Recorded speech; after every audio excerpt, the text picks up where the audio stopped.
শুধু ভাঙন নয়, সারা পশ্চিমবঙ্গে এটা ছড়িয়ে পড়েছে। এবং বিশেষ করে সংখ্যালঘু অধ্যুষিত এলাকায় সংখ্যালঘুকে খুন করছে, মরছে মুসলমান, মারছে মুসলমান। এই পরিস্থিতি তৈরি হয়েছে কাদের জন্য? তৈরি হয়েছে এখানে প্রশাসনের জন্য, এবং সেই প্রশাসনকে পরিচালনা করছে তৃণমূল কংগ্রেস। এবার নিজেদের মধ্যে ভাগ নিয়ে গন্ডগোল হয়েছে, 75-25, 50-50-এর ভাগ। মুখ্যমন্ত্রীর কোনো নিয়ন্ত্রণ নেই, পুলিশের কোনো নিয়ন্ত্রণ নেই। যতদিন তৃণমূল আছে এই সংঘর্ষ চলবে, পশ্চিমবঙ্গকে এটা দেখতে হবে। তো এই অসুস্থ সময় থেকে যদি আমাদের বেরিয়ে আসতে হয়, তার একটাই পথ হলো তৃণমূল কংগ্রেসের বিসর্জন।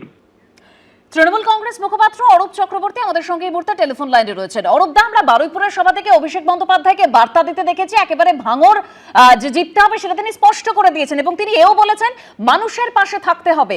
সেই বার্তার 48 ঘন্টার মধ্যে ভাঙর ফের উত্তপ্ত হলো তৃণমূলের গোষ্ঠী কোন্দলে। দেখুন, তৃণমূল কংগ্রেস তো বোকা নয় যে তৃণমূল কংগ্রেস তার নিজের দলের নেতা কর্মীদের উপর আক্রমণ করবে। এবং কখন হচ্ছে এই ঘটনাগুলো? যখন অভিষেক বন্দ্যোপাধ্যায় টার্গেট সেট করে দিয়েছেন যে আমরা গতবার বিধানসভায় 214টা আসন পেয়েছিলাম, এবার তার থেকে একটি হলেও বেশি আসন আমরা জিতবো, এবং সেই সূচনাটা হবে দক্ষিণ 24 পরগনা জেলা। অর্থাৎ এই জেলায় 31টা আসনের মধ্যে গতবার আমরা 30টায় জিতেছিলাম, একটি মাত্র আসন আইএসএফ যেখানে জিতেছিল সেটি ভাঙড়। এবং লোকসভার ফলাফলে তৃণমূল কংগ্রেস ভাঙড় থেকে ইতিমধ্যেই বিপুল ব্যবধানে জয়যুক্ত হয়ে লিড নিয়েছে লোকসভার ফলাফল অনুযায়ী। তাই স্বাভাবিকভাবেই অভিষেক বন্দ্যোপাধ্যায়ের এই ঘোষণার পর যারা এই ধরনের কাজ করেছেন তারা তৃণমূল কংগ্রেস হতেই পারেন না। কেউ তৃণমূলের পতাকা বাজারেও কিনতে পাওয়া যায়, তৃণমূলের পতাকা। কিন্তু অরূপদা, অভিষেক বন্দ্যোপাধ্যায় যে বার্তা দিয়েছেন, যে কথা আপনিও বলছিলেন, জেতার কথা বলেছেন, কিন্তু শুরুতেই তো হোঁচট। ফের সেই আরাবুল ইসলাম আর শওকত মোল্লার দ্বন্দ্ব প্রকাশ্যে চলে আসলো।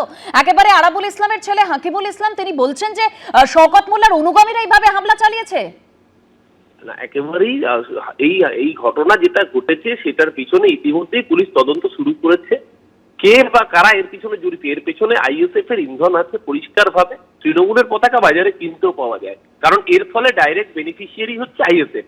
তৃণমূলের মধ্যে গোষ্ঠীকন্দল দেখাতে পারলে ভাঙড়ে পলিটিক্যালি অ্যাডভান্টেজের জায়গায় থাকবে আইএসএফ। সুতরাং এটা বুঝতে অসুবিধা হওয়ার কোনো কারণই নেই যে পুরোটাই আইএসএফ পরিকল্পনা করে করিয়েছে। শওকত মোল্লার অনুগামী সেজে যারা গিয়েছেন তারা আদৌ তৃণমূলের কর্মী না আইএসএফ এর কর্মী, পূর্ণাঙ্গ তদন্ত হচ্ছে। তো পুরো বিষয়টা সামনে আসুক। জেলা পুলিশের পক্ষ থেকে ইতিমধ্যেই এফআইআর দায়ের করা হয়েছে।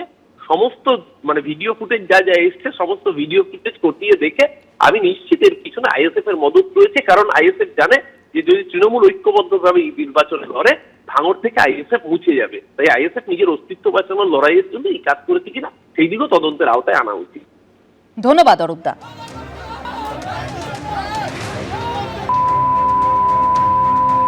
যে ছবি আপনারা দেখতে পাচ্ছেন 26-এর বিধানসভা নির্বাচন, আর তার মাত্র কয়েক মাস আগেই ফের একবার উত্তপ্ত হয়ে উঠল ভাঙড়। ভাঙড় যে আছে, ভাঙড়েই বারবার সেই ছবি স্পষ্ট হচ্ছে। গতকাল ভাঙড়ে তৃণমূল আইএসএফ সংঘর্ষের ক্ষেত্রে উত্তেজনার পরিস্থিতি সৃষ্টি হয়, আর এবার তৃণমূলেরই দুই গোষ্ঠী আরাবুল ইসলাম এবং শওকত মোল্লার অনুগামীদের মধ্যে হামলার ঘটনা।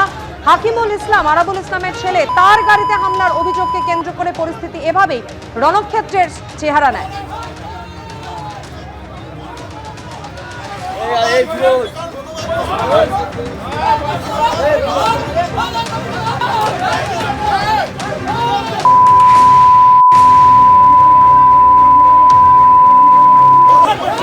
শুধুমাত্র এই ঘটনাই নয়, ভাঙড়ে আরাবুল ইসলামের পেট্রোল পাম্পেও হামলার অভিযোগ প্রকাশ্যে এসেছে সিসি ক্যামেরার ফুটেজ। শওকত মোল্লার অনুগামীদের বিরুদ্ধে হামলার অভিযোগ ফের একবার সামনে এসেছে।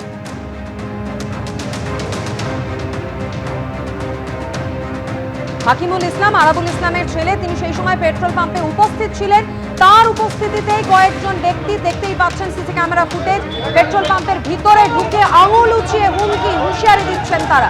আর অন্যদিকে দেখতে পাচ্ছেন গতকালকের ঘটনা, যেখানে হাকিমুল ইসলামের গাড়িতে হামলার অভিযোগ ওঠে শওকত মোল্লা, ক্যানিং পূর্বের তৃণমূল বিধায়ক তথা ভাঙড়েরই পর্যবেক্ষক, তার অনুগামীদের বিরুদ্ধে।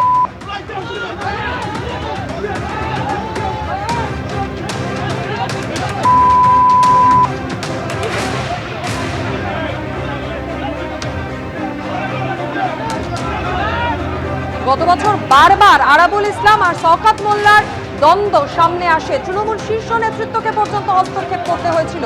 তারপরও পরিস্থিতিটা যে বদলায়নি, বছরের শুরু থেকেই সেই ছবি দেখা যাচ্ছে।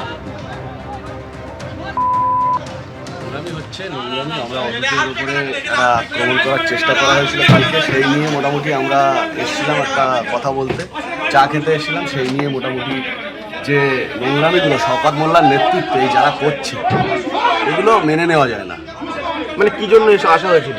এখানে আমি জোরে বলার বাড়িতে কর্মাধ্যক্ষর বাড়িতে চা খেতে এসেছিলাম, গল্প করতে এসেছিলাম, কথা বলতে এসেছিলাম, সেই নিয়ে এখানে চক্রান্ত করে শওকত মোল্লার নেতৃত্বে যে মানে এখানকার কিছু ছেলেপিলেরা দুর্ব্যবহার করছে, আমরা এর তীব্র প্রতিবাদ জানাচ্ছি। মানে গল্পে জানাবো আমরা।